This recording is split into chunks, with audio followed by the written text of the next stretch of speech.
एक बात और बताएं ना, नाम की बात समझ में आ गई, हाथ में क्यों नहीं देने दिया? उम्मुल मोमिनीन आयशा सिद्दीका, सच्चे बाप की सच्ची बेटी, पारसा बाप की पारसा बेटी, जन्नती बाप की जन्नती बेटी का जवाब सुने। आपने कहा था भांजे हमेशा याद रखना, जो देने वाला हाथ होता है वो ऊपर होता है और जो लेने वाला हाथ होता है वो नीचे होता है। आयशा ये भी नहीं चाहती है मेरी वजह से किसी का हाथ नीचे हो जाए। जो तूने किसी गरीब की इज्जत को नीलाम कर दिया, बेशक तुझे डर नहीं लगा? ना देता ऐसे खाने से, ना देना बेहतर था यार। क्यों किसी को जलील करते हम खड़े होकर के? क्यों किसी को रुसवा कर देते?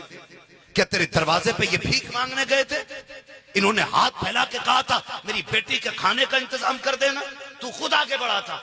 ऐसे नहीं होती है नेकियां, नेकी ऐसे होती है। हजरत आयशा सिद्दीका अपने भांजे को बुला के कहती हैं ये लो राशन का थैला, इसको उठाओ। वो जो पड़ोस वाली गली में बंदा रहता है, बड़ा गरीब है, उसके घर खाने के लिए कुछ नहीं है, जाओ उसके घर रख के आ जाना। दो काम करना है, एक अगर पूछे किसने दिया है तो नाम ना बताना, और दूसरी बात यह है कि उसके हाथ में नहीं देना है, रख के आ जाना।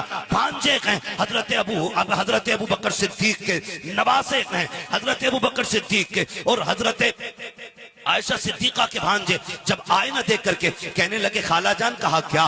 का एक बात समझ में नहीं आई। कहा कौन सी बात? कि नाम बताने के लिए क्यों मना किया? कहते हैं बेटे जब कोई किसी से कुछ ले लेता है या किसी का एहसान मंद हो जाता है बेटे, फिर वो उसकी गली से गुजरता है तो हया से गर्दन झुक जाया करती है, शर्म से नजरें नीची हो जाती हैं। ए बेटे अगर नाम बता देता तो अगर वो कभी आयशा की गली से गुजरता तो शायद उसकी नजर हया से झुक जाती कि मुझ पे आयशा का एहसान है। एक वक्त का खाना भेजा था आयशा ने, कहा इसलिए मैंने नाम बताने से मना कर दिया था। कहा फिर खाला एक बात और बताएं ना, नाम की बात समझ में